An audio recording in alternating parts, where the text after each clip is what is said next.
कहीं ना कहीं वो भूल करता है।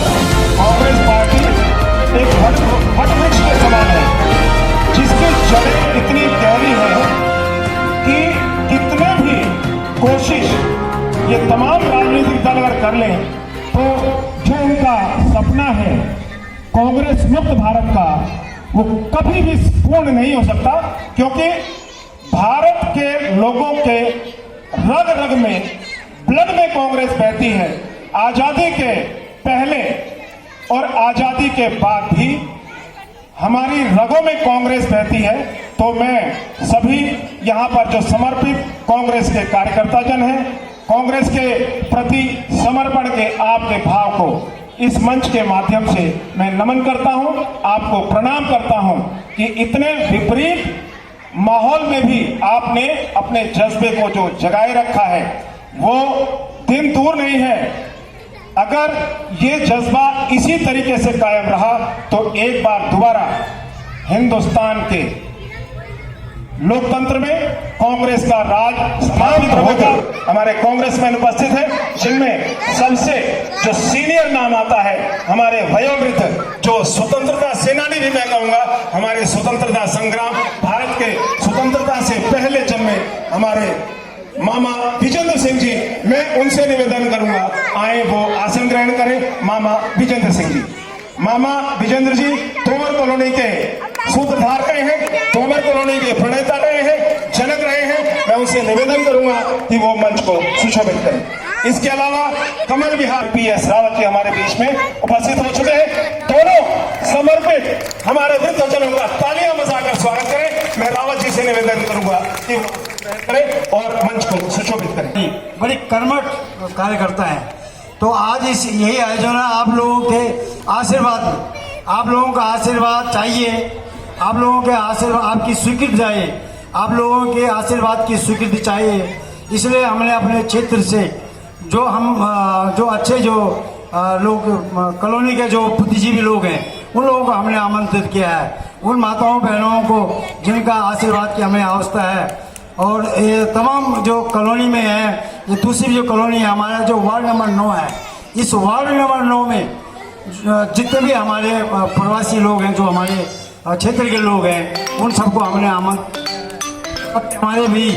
हमारे कांवड़ जिले के जो अध्यक्ष हैं श्रीमान आदिल हिंदुस्तान की अब तक की सबसे लोकप्रिय नेता रही हैं श्रीमती इंदिरा गांधी जी रही हों, संजय गांधी जी, राजीव गांधी जी, तमाम कांग्रेस नेताओं की जो शहादत है, क्या कारण है कि आज उनकी शहादत का जिस तरीके से दूसरे मौका परस्त राजनीतिक दल अपमान करते हैं और उसकी प्रतिक्रिया या उसका किसी प्रकार का जो प्रतिकार है वो हिंदुस्तानियों द्वारा नहीं होता है, वाकई अपने आप में ये चिंता का विषय है।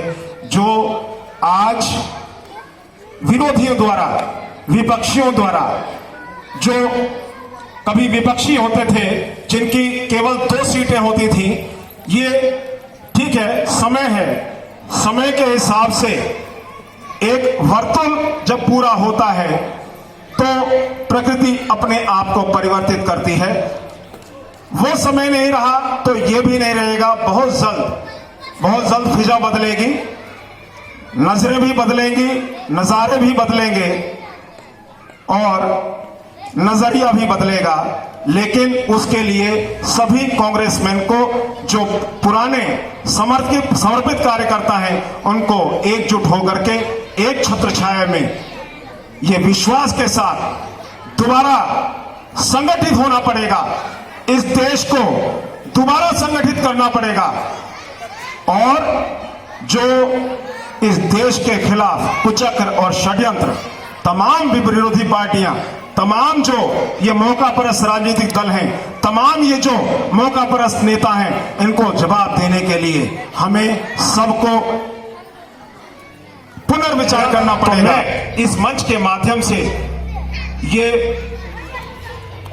एमसीडी के चुनाव की चर्चा के लिए मंच जरूर लगाया गया है, लेकिन यहां पर चर्चा तमाम देश के जो उज्जवल भविष्य को रोकने के लिए, देश को नुकसान पहुंचाने के लिए जो कुचक्र राजनीतिक दलों द्वारा चलाया जा रहा है, उसका विरोध, उसका प्रतिकार करना भी कांग्रेस पार्टी का हर छोटे से छोटे और बड़े से बड़े मंच से हर कार्यकर्ता का यह दायित्व बनता है कि जन जन तक वो संदेश जाए कि ये जो राजनीतिक दल है देश को किस तरीके से लूट रहे हैं, देश को किस तरीके से कमजोर कर रहे हैं, देश को किस तरीके से बर्बाद कर रहे हैं। जब तक ये जो नैरेटिव है सोशल मीडिया के माध्यम से या समाचार पत्रों के माध्यम से, दुनिया भर के खरीदे हुए उद्योगपतियों के चैनलों के माध्यम से ये झूठा प्रचार करके जिस तरीके से कांग्रेस मुक्त भारत का सपना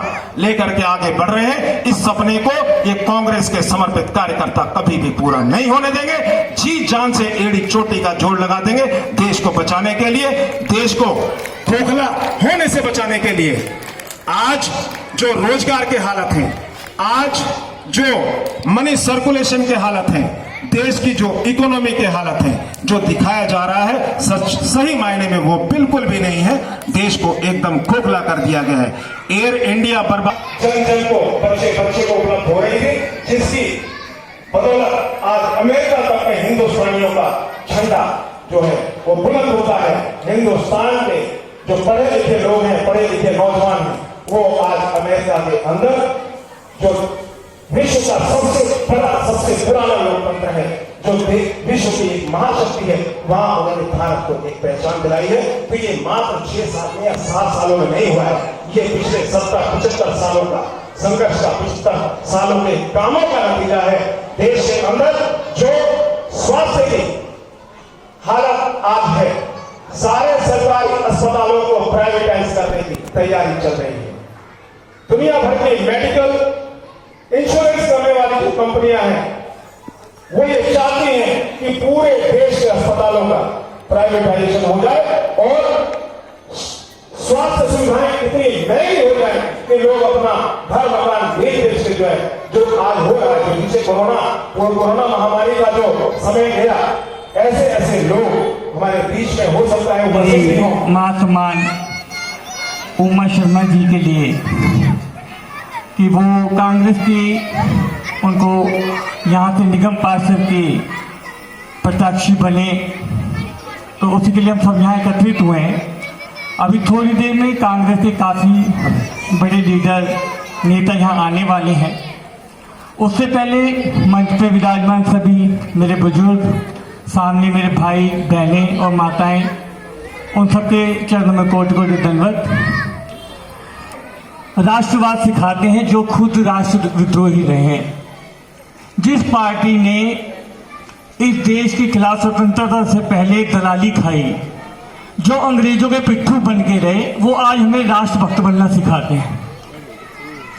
गांधी जी को, श्री महात्मा गांधी जी को मारने वाले गोडसे के भगत, ये सारे बीजेपी वाले, ये हमें सिखाते कि राष्ट्रभक्त क्या होता है। कांग्रेस पार्टी ने इस देश को क्या दिया ये आप सब जानते हैं कि इस देश को आज़ादी भी जो है कांग्रेस से द्वारा ही मिली। आज हर बात में जहां भी हम जाते हैं, मीडिया के अंदर एक ही प्रचार है कि 2014 के बाद ही जैसे हमें आज़ादी मिली है, उससे पहले हम सब गुलाम थे। ये सोच इसलिए हमारे को भड़का दी गई कि सबको इन्होंने ये कहना शुरू कर दिया कि आज अगर हम हिंदू नहीं जागे तो हमारे में ये मुसलमान राज करेंगे। आज से 70 साल पहले तो मुसलमान हमें दबा नहीं पाए। सारे यहाँ इस धरती पर भारत माँ की गोद में हिंदू, मुसलमान, सिख, ईसाई भाई बहनों की तरह रहते हैं। आप अपने घर में देख लीजिए, जिस घर में 4 बेटे होना वो भी आपस में लड़ते झगड़ते हैं। तो क्या इस देश में जब हिंदू, मुसलमान, सिख, ईसाई रहते तो झगड़ा तो कभी कभी हो ही जाता है। लेकिन इन झगड़ों से इन बातों को नहीं लिया जाता कि यहाँ पे हमारे पे मुसलमान राज कर लेंगे।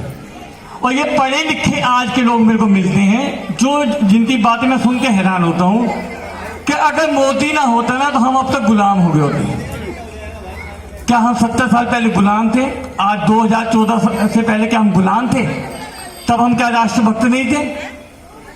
आज ही हम राष्ट्रभक्त हुए। इसलिए ना जागो, जो अंग्रेजों ने हमारे साथ चाल चली थी, हिंदू मुसलमान बना के बांटकर हमारे पे शासन किया, वो अंग्रेज तो चले गए, ये काले अंग्रेज उनके दलाल आज हमें बांटने पे लगे हुए हैं। तो इसे हमें बढ़ना नहीं है, हमें सबको मिलकर फिर दोबारा से उन लोगों को आगे लाना है जो इस देश की सेवा करते थे, करते हैं और करते रहे। विश्व गुरु ऐसे नहीं कि हिंदू राष्ट्र विश्व गुरु बन जाएगा। भारत विश्व गुरु था, विश्व गुरु है, विश्व गुरु रहेगा, लेकिन कब? जब हिंदू, मुसलमान, सिख, ईसाई सभी हम मिलकर रहेंगे, सभी इसके चारों बेटे। अगर मान लीजिए किसी भी घर, कोई भी घर हो, वो 4 पिलरों पे खड़ा होता है, अगर एक भी पिलर गिरा दोगे तो मकान गिर जाएगा, ये ध्यान रखना। तो इसलिए बस इन बातों को कहकर मैं ये चाहूंगा कि बस आप ये ध्यान रखिए कि आप पहले भी राष्ट्रवादी थे, आज भी राष्ट्रवादी हैं, आगे भी राष्ट्रवादी रहेंगे। भारत माता की, भारत माता की, भारत माता की। आवाज ही नहीं आ रही आपकी। अगर बीजेपी वाले होते हैं तब तो तुम्हारी आवाज निकलती। इसका मतलब बीजेपी वाले को खाली राष्ट्रवाद मानते हो ना। एक बात और कह दूं, ये जो नारा लगाते हैं एक बार जोर से आप लगा दो, जय श्री राम, जय श्री राम, जय श्री राम। श्री राम बीजेपी वाले को खरीदा हुआ क्या? बता दो, बीजेपी के बाप का खरीदा हुआ क्या श्री राम? ये हमारे हैं, ये हम सबके हैं, क्योंकि भगवान ने कहीं भी जात पात नहीं बांटी। और बाबा तुलसीदास तो कह के गए कि सिया राम में सब जग जानी। उन्होंने ये नहीं कहा कि सिया राम में बीजेपी वाली जाने, या सिया राम में अयोध्या वाले जाने, या सिया राम में ब्राह्मण जाने। उन्होंने कहा सिया राम में सब जग जानी, कि सारा जगत जो है वो सिया राम में। तो फिर हिंदू, मुसलमान, सिख, ईसाई सभी रहते, और फिर ब्राह्मण, क्षत्रिय, वैश्य, शूद्र सभी रहते। तो इसलिए ध्यान रखना कि ये जो नकली राष्ट्रवादी बन के आए ना, इस बार ये जो इलेक्शन है ना नगर निगम पास है, इनको एक वोट भी नहीं डलनी चाहिए, इनकी सब जमानत जब्त हो जाए। भाई ये ध्यान रखना। भारत माता की, भारत माता की, भारत माता की। अब मैं टाइम के बने हुए राशन कार्ड हैं और बिना पैसे के उन्होंने राशन कार्ड बनवाए। लगभग सभी के राशन कार्ड, आप मेरी आवाज को थोड़ा पहचान लेंगे मैं क्या कह रहा हूं। सबके बने हुए थे, बिना पैसे के बने थे ना, कोई पैसा नहीं लिया गया। आज जिन्होंने भी राशन कार्ड बनवाए हैं, हो सकता है 2-4 के राशन कार्ड यहाँ पे ऐसे लोग हों जिनके बने हों, बिना पैसा के लेन देन के जिनके राशन कार्ड बने हैं वो हाथ खड़े करके दिखाओ। तो जिनको कोई किसी को लेन देन नहीं करना पड़ा, जिनके राशन कार्ड घर आकर फ्री में बने, जिनको वहां पर अच्छे तरीके से हैंडल किया गया राशन कार्ड दफ्तर पे, वो हाथ खड़ा करके दिखाए। 1 2 3 4 limited, very limited, very limited. मतलब कहने का पहले के शासन में और आज के शासन में जमीन और आसमान का फर्क है। जो अंतिम पायदान पे खड़ा जो नागरिक है, उसके लिए काम करने का जो जज्बा कांग्रेस पार्टी के अंदर था, इन तमाम राजनीतिक पार्टियों में ना कभी था, ना कभी हो सकता है और ना ही कभी होगा। ये मैं आपको बता देना चाहूं। उसका हश्र वही होता है जो सभी राजनीतिक दलों का हिंदुस्तान के लोकतंत्र में संविधान के तहत हर 5 साल में चुनाव होते हैं। ये हमारे हिंदुस्तान के लोगों ने हर बार बताया है कि अगर जनता के साथ व्यवहार अच्छा नहीं होगा, जनता का विकास अच्छा नहीं होगा, जनता के हितों की रक्षा को बनाने वाली नीतियां नहीं बनेंगी, तो जो भी सरकार हो, चाहे वो कांग्रेस हो, चाहे वो बीजेपी हो, चाहे वो आम आदमी पार्टी हो, अगर वो राष्ट्र विरोधी नीतियां बनाती है, अगर वो लोगों के हितों की रक्षा करने के लिए नीतियां नहीं बनाती है, उद्योगपतियों की गोद में जाकर बैठ जाती है, तो उनका जो हश्र पहले हुआ है वही आगे भी होना तय है, निश्चित है। कान खोलकर सुन लें, आज वो राजनीतिक दल जिनके राज में तमाम दिल्ली के जितने इलाके हैं, चोरी चकारी, लूट ठगी, शराब, नशा, दुनिया भर के गांजा, चरस, अफीम क्या नहीं है दिल्ली के अंदर जो नहीं हो रहा है। शर्म आनी चाहिए जो लोग इस इस बात को पब्लिक में नैरेटिव बना के आए थे कि सारे बेईमान हैं, मैं ईमानदार हूं। अरे तुम तो ईमानदार क्या थे, तुमने तो जो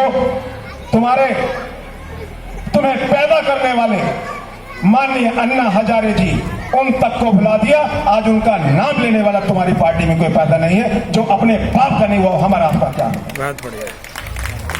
लोगों को बेवकूफ बना करके इन लोगों की तैयारी थी एक नकली आंदोलन खड़ा करके लोगों को दिल्ली के तख्त पे हम लोगों ने बैठा रखा है। बड़े शर्म की बात है, हमने ये गलती की, हम मानते हैं।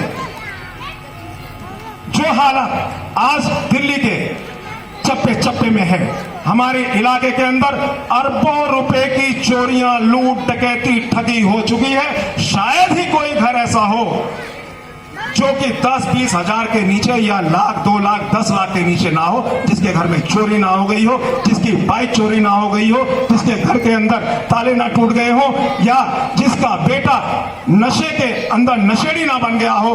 परिवार बर्बाद हो रहे हैं। लेकिन ये सब सत्ता लोभी जो ये शासक हैं, आंखें मूंद करके बैठे हैं। मैं यहां पर तमाम जो हमारे साथी बैठे हैं, मैं भी RWA का प्रेसिडेंट रहा हूं 3 साल, लेकिन जब से ये दिल्ली की सत्ता पर नई आम आदमी पार्टी बैठी है, दिल्ली की जन सुरक्षा का जो हाल है, हमारी माताएं बहनें सड़क पे चलने में भी डरती हैं। हमारे बगल में एक राज्य है उत्तर प्रदेश, ठीक है, हमारी विरोधी पार्टी की वहां पर सरकार है, लेकिन वहां के लोगों ने जो अपने मताधिकार का उपयोग किया, बेशक किसी की वहां पर सत्ता आई, लेकिन जन सुरक्षा को, नागरिक सुरक्षा को प्राथमिकता देते हुए लोगों ने वहां पर उन लोगों का साथ दिया जिन लोगों ने नागरिक सुरक्षा के ऊपर ध्यान दिया। बेशक उन्होंने कितने भी गलत काम किए। आप लोगों ने, सभी ने, मेरी बहनों ने, मेरे भाइयों ने अपना कीमती समय निकाल कर आज यहाँ पर शोभा बढ़ाई है। ये मेरा आपका प्रेम है, ये प्रेम हमेशा बना रहेगा और रहा है। मुझे अपने भाइयों से, अपनी बहनों से बहुत विश्वास है कि वे मुझे इस काबिल बनाएंगे जो मैं भरपूर सर झुका के उनकी सेवा कर सकूंगी। ज्यादा ना कुछ कहते हुए मैं अपने भाइयों को, अपनी बहनों को यही कहना चाहती हूँ कि ये जो सरकार है, इसने एक राशन कार्ड, एक पेंशन भी पैसे ले लेकर बनाई है। महंगाई इतनी है कि मेरी बहनें ये सोचती है कि ये दाल किस रेट की है, ये सब्जी किस रेट की है। एक तेल देखो, देसी घी तो क्या खाए, एक तेल की भी कीमत 200 रुपए किलो है। सही बात। ऐसी है, हमने जो है कोई पेंशन, कोई हमारे राशन कार्ड या हमें राशन भी पूरा नहीं मिलता, तो मैं तो यही विश्वास दिला सकती हूँ, जब शीला सरकार थी, मैं शीला जी के पास जाती थी, कहती थी कि हम कॉलोनी वासी इतने अमीर नहीं है अपने घर परिवार चलाए या हम पैसे देकर राशन कार्ड बनाए या हम पेंशन बनवाए।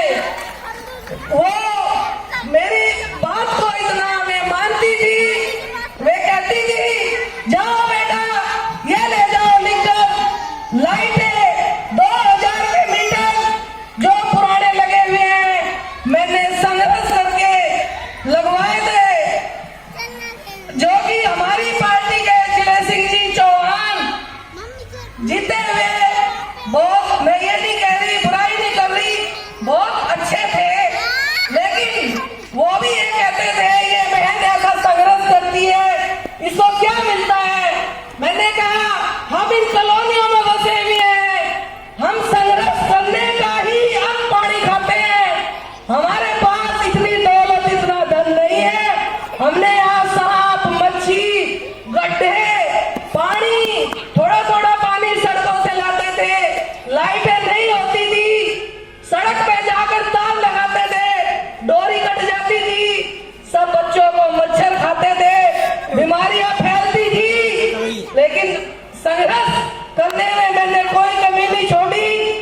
जाती थी, मामा जी, ठाकुर जी, तोमर जी, सभी के नाम शॉर्ट में ही ले रही हूँ। उनके भाव, उनका प्रेम। मैं परसों वहां गई थी, मैंने इतना देखा जो कि मेरा हृदय उमंग उठा, लेकिन प्रेम के आंसू निकल आए। इनके सामने मैं रोई नहीं, लेकिन मुझे दर्द हुआ। अगर मैं इस काबिल होंगी, आप बनाओगे, तो मैं शॉर्ट में एक ही शब्द कह रही हूँ, मैं सेवा करूंगी, करती रहूंगी। मुझे कोई धन नहीं चाहिए। मंदिर बन रहे हैं मेरे पीछे सामने, सब कुछ दो रोटी भगवान दे रहा है, मुझे तो आपकी सेवा का ही मौका चाहिए। जय भारत, जय हिंद। सभी इस नाते में इस बात को कहेंगे। और अगर कभी आपको कोई ऐसी दिक्कत आएगी तो आप हमें कहिए, हम भी आपके साथ, आपके बात में, आपके कार्य में, आपके दुख सुख में हम भी आपके साथ रहेंगे। धन्यवाद। जय हिंद, जय भारत माता दी। आप रूपी गधे के ऊपर बैठ करके दिल्ली की सत्ता पर काबिज होने वाले लोग, जिन्होंने एक बुजुर्ग फौजी को बेवकूफ बनाकर उनका बहुत गलत इस्तेमाल करते हुए शर्मनाक हरकत की। क्या कारण था कि आज ये लोग दिल्ली की सत्ता पे आसीन हैं और माननीय श्रद्धेय अन्ना हजारे जी, जो एक रिटायर्ड फौजी हैं, वो रालेगढ़ सिद्धि से चुनाव हार गए, सरपंच का चुनाव हार गए। कहां थे ये लोग? जाते उनको जिताने के लिए।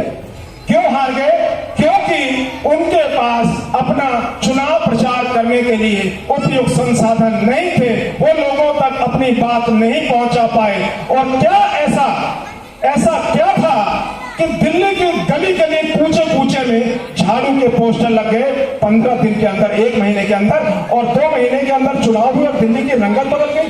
ऐसा कौन सी फंडिंग, कहां से वो पैसा आ रहा था कि दिल्ली की राजनीति में नई पदार्पण करने वाली पार्टी ने 1 महीने के अंदर, 1.5 महीने के अंदर जन जन, बच्चे बच्चे तक, गली गली कूचे तक, हर मकान पर अपना पोस्टर चस्पा करवा दिया। क्या इतना आसान था ये? क्या इसमें जो फंड लगा, वो जो रामलीला मैदान में इकट्ठा किया गया फंड था, वो फंड लगा था क्या? नहीं।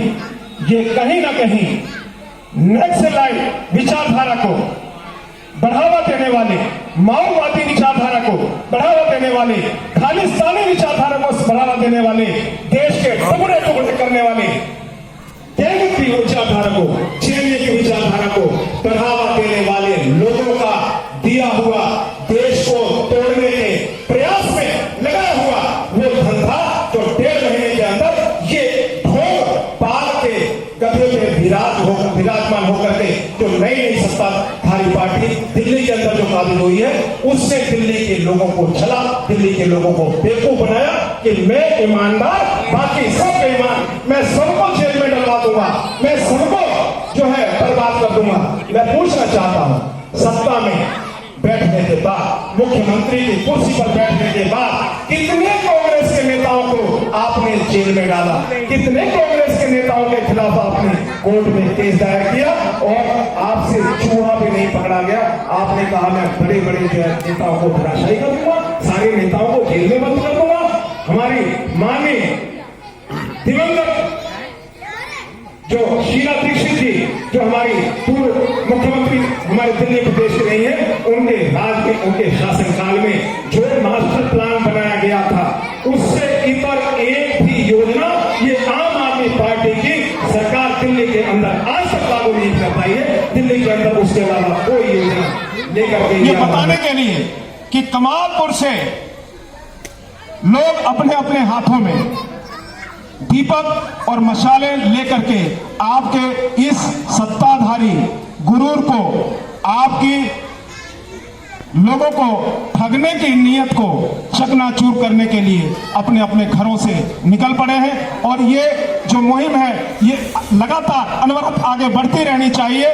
और जो भी जनसभा यहाँ पर होती है, सभी उपस्थित समूह अपना समर्थन व्यक्त करने के लिए इन फ्लैश लाइट्स का उपयोग करें, जिससे कि पूरी विधानसभा के अंदर ये संदेश जाए कि कांग्रेस जो दल है वो एक वट वृक्ष है जिसकी जड़ें इतनी गहरी हैं कि आप इस वृक्ष की जितनी छटाई करोगे, जितना छांटोगे, उतना ही ये अंकुरित होता जाएगा, उतना ही ये वृक्ष विशाल होता जाएगा और वृक्ष जितना पुराना होता जाएगा उतना ही असरदार होता जाएगा, उतनी छाया, उतनी घनी छाया ये वृक्ष लोगों को देगा, उतना ही ज्यादा ये फलदायी होगा। तो मैं सभी से निवेदन करूंगा कि यही जज्बा तो हमारे सभी यहाँ पर महानुभाव, सभी यहाँ पर मुख्य अतिथि उपस्थित हों तो वो अपना समर्थन व्यक्त करने के लिए इन फ्लैश लाइट्स का पीछे तक जरूर उपयोग करें। तो इसी रहे हैं और रहे रहेंगे।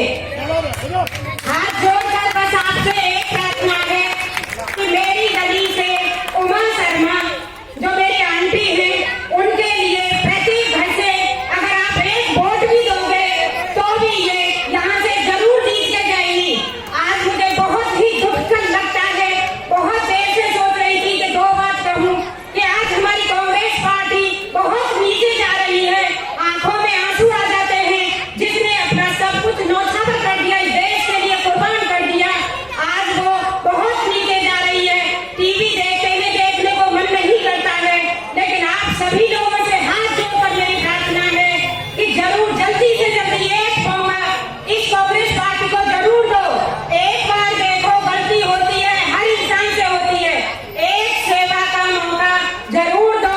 अगर आप एक वोट भी हमारी उमा शर्मा जी को अगर आप एक वोट भी देंगे तो भी ये मैं दावे से कह सकती हूँ कि जरूर इस गली से जीत के जाएंगी और हमारी उम्मीदवार बन के रहेंगी। और आगे तो मैं ये हाथ जोड़कर प्रार्थना कर रही हूँ, मुझे बहुत ही दुख है इस बात का कि हमारी कांग्रेस पार्टी नीचे जा रही है आप लोगों की वजह से। आप चाहो तो उठा सकते हो, जरूर उठा सकते हो। हम लोगों की बहुत मजाक उड़ रही है, कांग्रेस पार्टी के उम्मीदवार अगर यहाँ है वो हमारी मजाक मत उड़ाइए, हमारी बहुत मजाक उड़ चुकी है। जरूर गौर करो इसको। आदेश भारद्वाज जी आपके सामने प्रस्तुत हैं, आप इनकी बातें सुनिए, जरूर ध्यान दीजिए। मैं आपसे हाथ जोड़ती हूँ। हमारे करावल जिले के जिला अध्यक्ष आदेश भारद्वाज जी हमारे बीच में आ चुके हैं।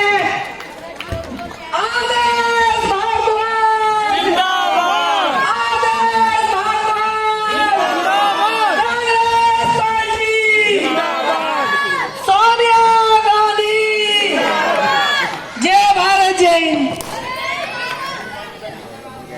मैं हमारे आज के मुख्य अतिथि कांग्रेस पार्टी के जिलाध्यक्ष श्री आदेश भारद्वाज जी से निवेदन करूंगा कि वो मंच पर अपना स्थान ग्रहण करें, मंचासीन हो। अगर समय का अभाव से आज ये हमारी बहन ममता शर्मा जी का आज जो उद्बोधन था, सबको सबकी जड़ें हिलाने के लिए, सबकी चूल्हे हिलाने के लिए अपने आप में काफी है। तो मैं आपको यह निवेदन करूंगा कि आप एक बार जोरदार जय घोष जरूर लगाएं। कांग्रेस पार्टी, कांग्रेस पार्टी, जन जन की यही पुकार, जन जन की है यही पुकार, जन जन की है यही पुकार। उमा शर्मा अब की बात, ये भी कांग्रेस पार्टी तो है ही है, लेकिन हमारी बहन, मैं निवेदन करूंगा अपने जिलाध्यक्ष महोदय से, हमारे बीच में उपस्थित है उमा शर्मा जी के जन समर्थन में आज ये जो हमारी जनसभा रखी गई है, मैं आपसे निवेदन करूंगा कि कितने लोग हैं कि एक उम्मीदवार के रूप में कांग्रेस पार्टी की तरफ से आप उमा शर्मा जी को देखना चाहते हैं, हाथ खड़ा करके अपना समर्थन व्यक्त करें। तो आप जनाब देख सकते हैं कि कमल विहार तोमर कॉलोनी जो हमारा कमालपुर वार्ड नंबर 9 है, हम आपसे रिक्वेस्ट करते हैं बहन उमा शर्मा जी को हमारे बीच में अगर उम्मीदवार के तौर पे घोषित किया जाता है तो हम कांग्रेस पार्टी को बिल्कुल भी नहीं निराश करेंगे और आपको सीट निकाल करके देंगे। ये हम आपको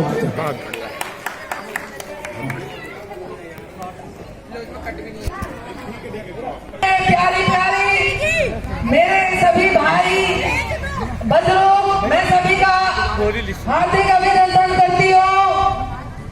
हमारे बड़े भाई आदेश भारद्वाज जी करावल नगर के जिला अध्यक्ष हैं, बहुत ही सीनियर नेता हैं। ज्यादा ना कहकर एक विश्वास आज आपको दिलाना चाहती हूँ। नारा भी जोर से लगना चाहिए, हाथ सबके उठने चाहिए। मेरे भाई यहाँ से विधायक से नेता बनेंगे, विधायक बनाकर भेजेंगे इनको। भारी बहुमत से विधायक बना के जिता कर भेजेंगे आदेश भारद्वाज जी को। ये मेरा संकल्प है, ये मेरा नियम है। मैं कभी झूठ नहीं बोलती। आदेश भारद्वाज जी को बहुत भारी बहुमत से हम विधायक बनाकर भेजेंगे।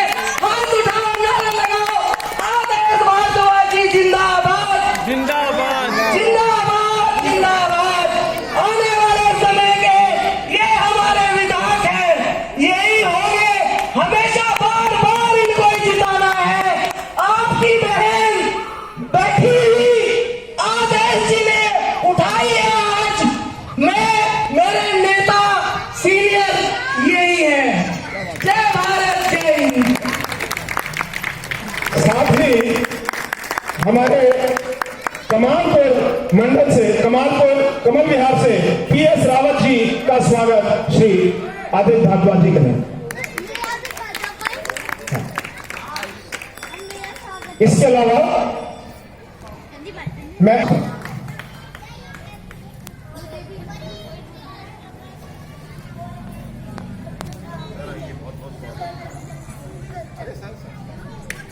देखिए कितना सुंदर दृश्य है। अभी तक ऐसा कम ही देखने को मिलता है कि जो कार्यकर्ता हैं वो स्वागत बाद में करें और हमारे जो मंचासीन अतिथि हैं वो अपने कार्यकर्ताओं का स्वागत करें। जब तक कार्यकर्ताओं का सम्मान जिस पार्टी में नहीं हुआ वो पार्टी कभी आगे नहीं बढ़ सकती।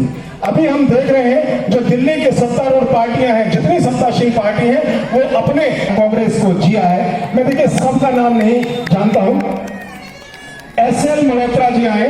SL मल्होत्रा, नरेश शर्मा जी से निवेदन करूंगा और से जिनको किसी पहचान की जरूरत नहीं है, किसी पहचान से मशहूर है, मेरे छोटे भाई सरल बिल्लू भाई हरीश शर्मा आग्रह है कि मंच पर आए और अतिथि महोदय का स्वागत करें। महिलाओं में राधे राधे केसर और ये संजय की घरवाली जो अभी बोल रही थी। और मुझे आदेश हुआ है, मैं जानता भी नहीं हूँ, एक बार दर्शन हो जाएंगे।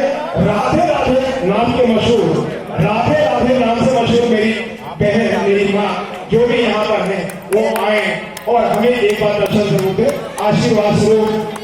राधे राधे जी,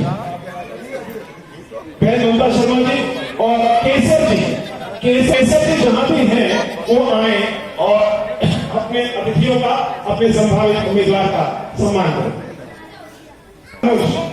निर्दोष मणि से, वो भी कांग्रेस के प्रति शुरू से हमारा तो परिवार ही, हमारा परिवार से अलावा जिनके साथ बचपन से गिल्ली डंडा और बैट बॉल क्रिकेट खेलते हुए मेरा जन्म बीता है, मेरा जीवन बीता है और कई बार उनको मैंने जीरो पे बोल्ड किया है, वो कुलदीप सिंह कठेर जी आए और अपनी प्रेम समझ की यहाँ पर मानव जो बाबूजी है।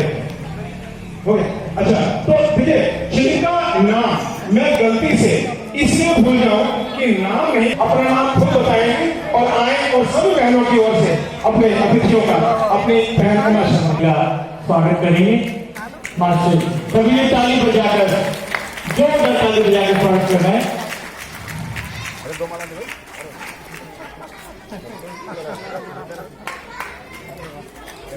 हमारे ममता बहन, ममता उपाध्याय जी, हमारी अंदर भी उमा शर्मा जी का स्वागत किया है। उनके लिए जो काम वालों ने जो मोदी सरकार बीजेपी बेचने की लगी पड़ी वो ढूंढ देख रहे हैं। देखिए कितना अच्छा यहाँ पर हमारी बहनों का एक जज्बा, एक जुनून कि हम आगे आकर के अतिथियों का स्वागत भी करेंगे, समर्थन भी व्यक्त करेंगे। तो मैं सबसे एक बार पुनः निवेदन करूंगा, जो अपनी उमा बहन को, अपनी कांग्रेस पार्टी को और जिलाध्यक्ष महोदय को ये संदेश देने के लिए यहाँ पर आए हैं कि हमारा उम्मीदवार अगर भेजते हैं आप, तो हम आपको यहाँ से चीज सुनिश्चित करके भेजेंगे। कृपया आपके फ्लैश लाइट्स ऑन करके एक बार समर्थन हमारे अतिथि महोदय के सामने जरूर व्यक्त करें। अपने अपने फ्लैश लाइट्स ऑन कर लें। हमारे साथ हैं, आप चिंता मत करो। हाँ, और क्या आप देखिए, अगर यही जुनून, यही जज्बा जो यहाँ से आज उठा है, ये यही जज्बा चाहिए जो पहले सत्ता पर आसीन हुए हैं, उनको ये कभी जो है अनुमान नहीं था कि पब्लिक इस तरीके से, जनता जनार्दन इस तरीके से समर्थन दे करके किसी को भी। विजेंद्र मास्टर जी,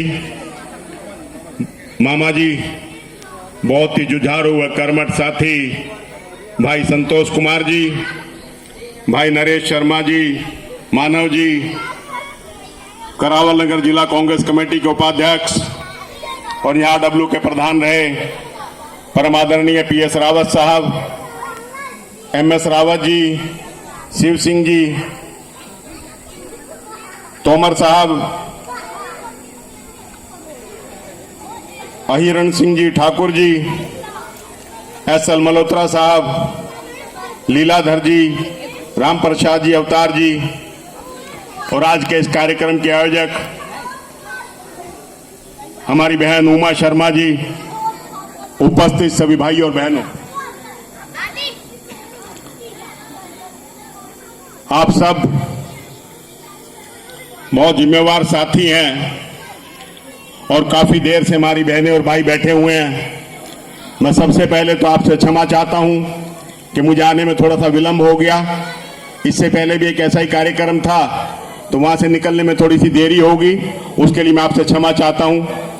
लेकिन आप सबका दिल की गहराई से आभार व्यक्त करता हूं, धन्यवाद करता हूं।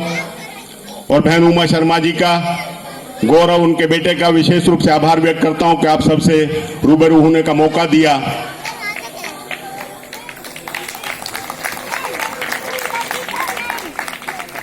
उमा शर्मा जी से आप सब लोग परिचित हैं, पीएस रावत साहब हो, हमारे सिंह साहब हैं, ये तमाम वो साथी हैं, भाई मास्टर संतोष जी हैं। इस कमालपुर को अगर बुराड़ी विधानसभा में और सच में कहूं कि दिल्ली में सबसे पहले पानी, सबसे पहले सड़क और सबसे पहले बिजली मिली, तो इसका श्रेय अगर किसी को जाता है तो माननीय पीएस रावत साहब को, उमा शर्मा जी को और सिंह साहब को, संतोष जी को, तमाम लोगों को जाता है। और ये बात मैं इसलिए कह रहा हूं कि जब श्रीमती शीला दीक्षित जी दिल्ली की मुख्यमंत्री थी, तो जब भी कोई समस्या होती थी, उन तमाम समस्याओं को लेके, चाहे सांसद संदीप दीक्षित रहे हो या श्रीमती शीला दीक्षित जी रही हो, उन सब समस्याओं को लेके वहां जाती थी और श्रीमती शीला दीक्षित जी के कान में पता नहीं क्या फूंक मारती थी, जिस काम को कहती थी वही काम हो जाता था। सिंह साहब आप तो साथ में होते थे जो। और आप सब, हम सब उन्नति और तरक्की पसंद व्यक्ति हैं। आप में से कोई व्यक्ति 200 किलोमीटर दूर से आया या 2000 किलोमीटर दूर से आया और बुराड़ी में आया, चाहे नौकरी के कारण आया, चाहे अपने व्यवसाय के कारण आया, लेकिन अपने गांव, अपने खेत, अपने खलियान, अपने परिवार को वहां अगर छोड़ के आया तो इसलिए आया कि यहाँ पे उसको उन्नति और तरक्की दिखती थी, यहाँ पे अपने बच्चों का उज्जवल भविष्य दिखता था।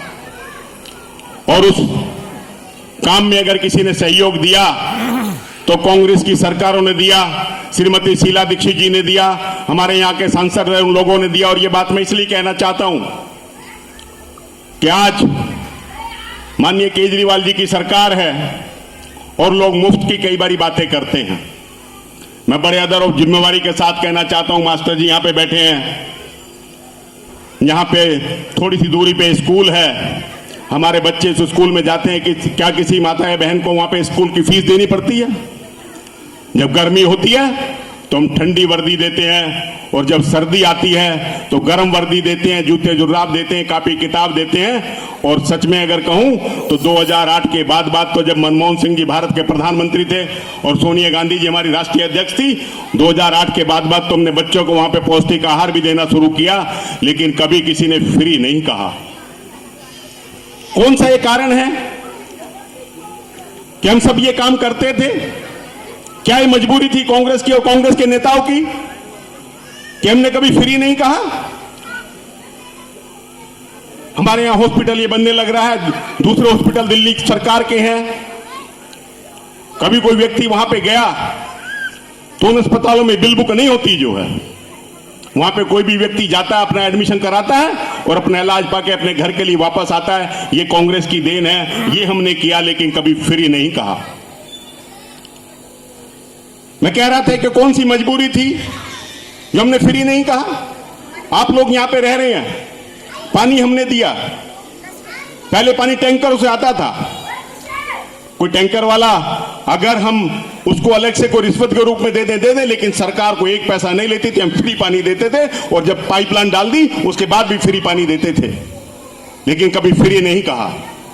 फ्री इसलिए नहीं कहा, हमारी माताएं बैठी हैं, मैं बड़ी जिम्मेवारी के साथ कहना चाहता हूं, हमारे संत हो, हमारे महात्मा हो, हमारे बुद्धिजीवी लोग हो, हमारे गुरुजन हो, या जिन लोगों से हमने शिक्षा ली वो व्यक्ति हो, या भगवान श्री कृष्ण ने तो गीता में भी लिखा है कि जो व्यक्ति यहां पे जन्म लेगा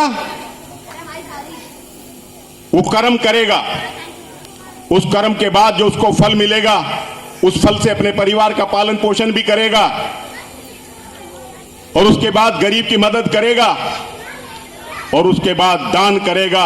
और दान करेगा तो भगवान श्री कृष्ण ने गीता में लिखा है कि दान की विधि क्या होनी चाहिए। हमारी माताएं बखूबी उसको जानती हैं कि दान के लिए हमारे शास्त्रों में लिखा हुआ है कि एक हाथ से दान करें और दूसरे हाथ को पता भी ना चले, ये हमारे शास्त्रों में लिखा है। अगर इसका अनुसरण किसी ने किया तो हमारे कांग्रेस के नेताओं ने किया, श्रीमती शीला दीक्षित जी ने, हमारी सांसद, हमारे तमाम नेताओं ने किया।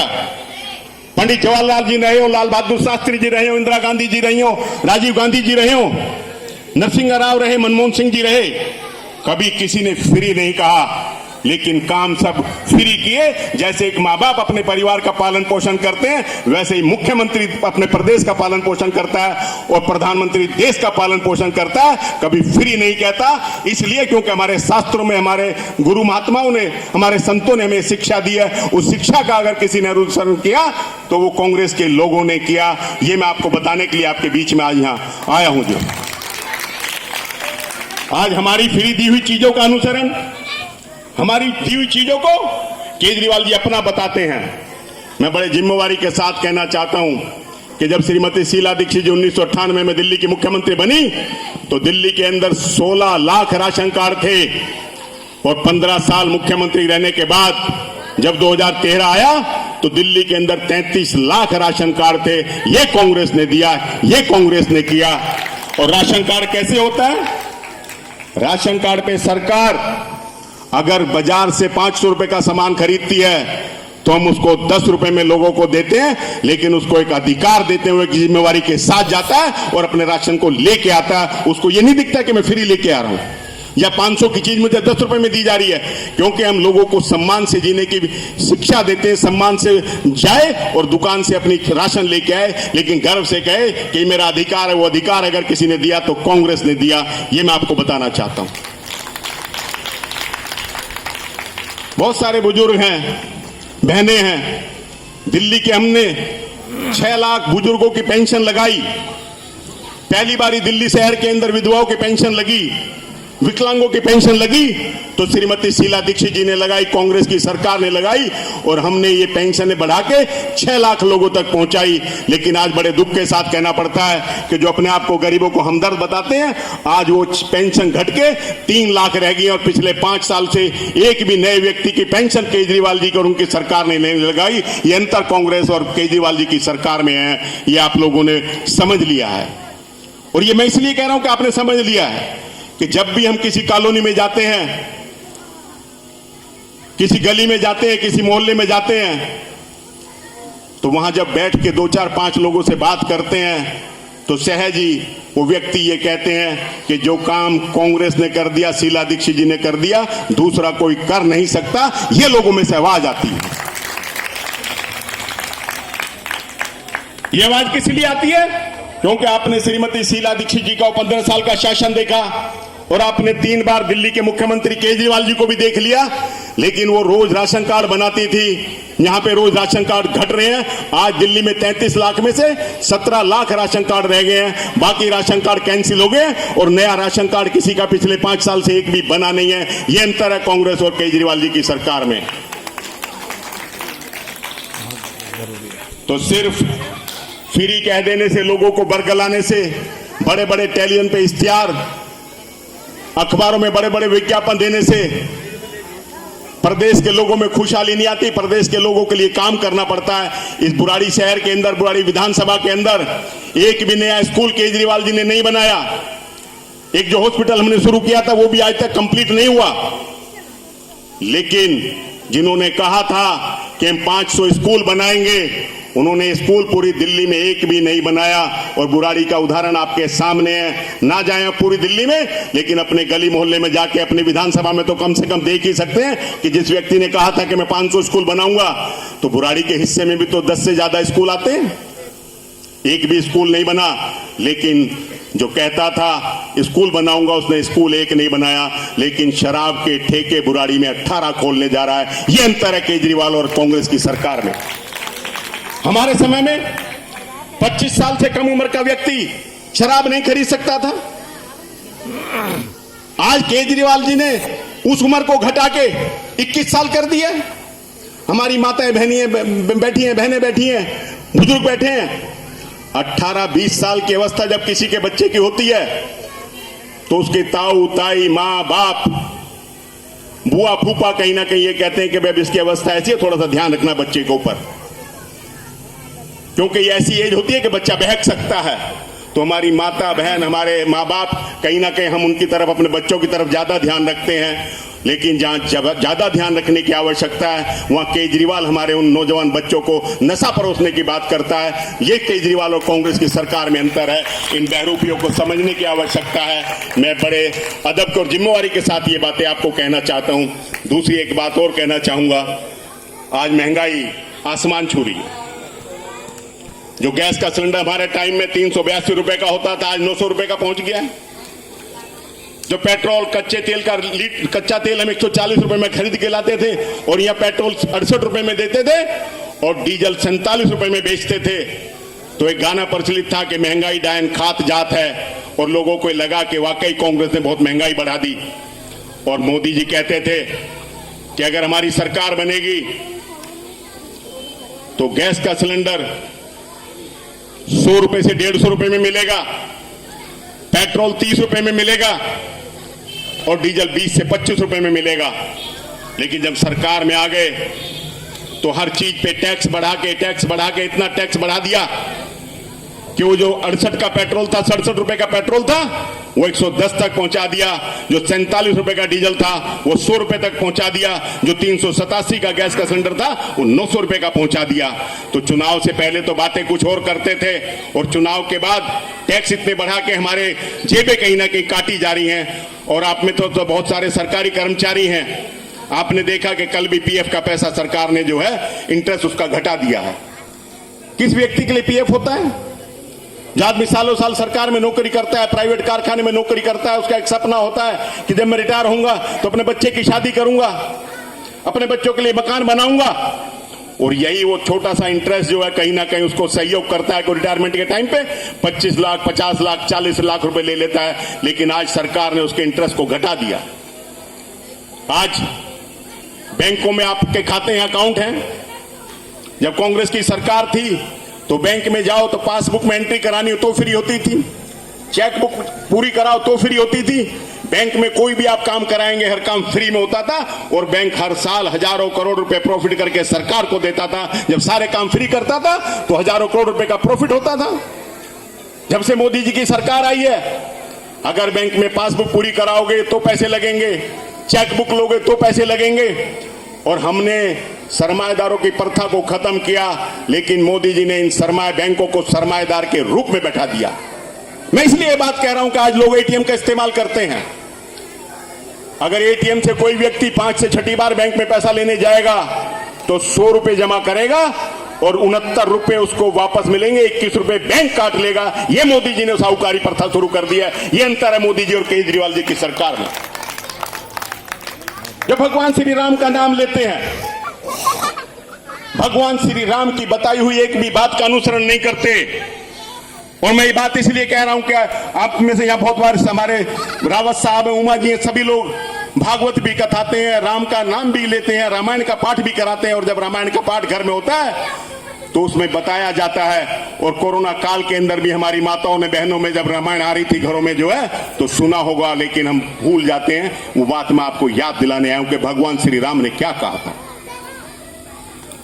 जब भगवान श्री राम लंका पे विजय करने के बाद अयोध्या वापस आए और अयोध्या आने के बाद उनका राज तिलक हुआ, और राज तिलक होने के बाद उन्होंने अपने मंत्रियों से जब मंत्रणा की तो उनके मंत्रियों ने कहा कि महाराज, हमें टैक्स बढ़ाने की आवश्यकता है, हमें कुछ कर बढ़ाना होगा। पीएस रावत साहब ने कोई सुझाव दिया, सिंह साहब ने एक दूसरा सुझाव दिया, उमा जी ने दूसरा सुझाव दिया, संतोष जी ने दूसरा सुझाव दिया। और घंटों की मंत्रणा होने के बाद भगवान श्री राम ने जो कहा वो मैं आपको याद दिलाना चाहता हूं। अगर उस पालक का किसी ने पालन किया तो कांग्रेस की सरकार ने किया, ये मैं आपको बताना चाहता हूं। क्या कहा था भगवान श्री राम ने? भगवान श्री राम ने अपने मंत्रियों को कहा था कि कर की व्यवस्था ऐसे होनी चाहिए जैसे सूर्य देवता समुद्र से, नदी से, तालाब से, पोखर से जल लेता है, ना देने वाले को पता पड़ता है और उनसे लेके वापस उन्हीं को लौटा देता है। यह कर की व्यवस्था होनी चाहिए। और इसकी कर की व्यवस्था का अगर पालन हमने किया तो हमने किया, चाहे गैस का सिलेंडर हमने 387 में दिया या 900 रुपए का दे रहे हैं, हमने पेट्रोल 68 रुपए का दिया, 110 का दे रहे हैं। आज सरसों का तेल 70 रुपए का था, आज 250 रुपए का हो रहा है।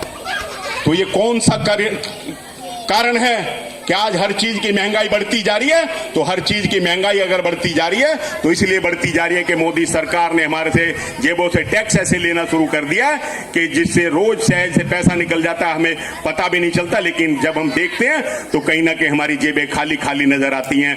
अगर 40 रुपए के डीजल पे 110 रुपए देने पड़ेंगे तो 70 रुपए कर के रूप में चला जाता है। अगर 400 रुपए के सिलेंडर को 900 रुपए का खरीदना पड़ेगा तो 500 रुपए मोदी जी की सरकार कर के रूप में ले रही है। और यही कर केजरीवाल जी दिल्ली में हमारे से लेते हैं। जब वो सरकार उनकी बनी तो हमारे विधायक 68,000 रुपए तनख्वाह लेते थे। मोदी जी ने जब केजरीवाल जी की सरकार बनी तो उन्होंने अपने विधायकों की तनख्वाह 2.5 लाख रुपए की, जो कहते थे कि मैं कोई भी नहीं लेंगे, फ्री काम करेंगे, उन्होंने अपने विधायक की तनख्वाह 2.5 लाख रुपए करी। और डीजल और पेट्रोल के ऊपर जो हम टैक्स लेते थे, डीजल पे 3 रुपए और पेट्रोल पे 9 रुपए, उन्होंने विधानसभा के अंदर एक प्रस्ताव पास किया कि हम डीजल और पेट्रोल के ऊपर टैक्स डबल करेंगे। और तभी उन्होंने डीजल और टैक्स दिल्ली में डबल किया था। उसके कारण दिल्ली का पेट्रोल पहले से महंगा हो गया था। आज आप यूपी में जाएं, हरियाणा में जाएं तो जो लोग उत्तराखंड के आप साथी हैं, दिल्ली से हम टैंकी भरवा के लेके जाते थे कि यूपी और उत्तराखंड में पेट्रोल महंगा है। आज केजरीवाल जी ने उल्टा कर दिया है। यूपी और दिल्ली के पेट्रोल को दिल्ली के बराबर, दिल्ली का पेट्रोल इतना महंगा कर दिया कि लगभग उनके बराबर हो गया।